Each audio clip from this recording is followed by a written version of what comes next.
嘉賓、各位中大嘅朋友，咁樣咧都係時間講一講個結果啦。咁樣咧講舊嗰個挑戰嘅記錄咧，其實就喺2024年嘅4月14號喺上海創嗰個記錄，就係270人嘅270人。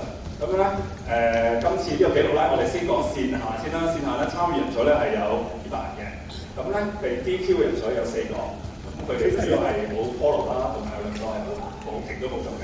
咁樣就，但係咧係個成功率咧係超過90%。所以咧線下咧係有100包。係咁我哋喺線上啦，線上參加總共咧有參加咧係有334位嘅。係啦，咁樣咧被 DQ 人數咧呢個係一個好關鍵嘅數字啦。咁就係44人啫。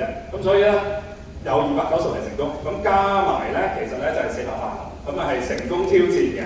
恭喜中大校會團隊就挑戰2020嘅世紀錄最多人線上線下同時完成一套健身訓練動作挑戰成功。恭喜各位中大嘅朋友、大小朋友，亦都恭喜中大帶咗一個電視世紀錄嘅中大同埋香港啦。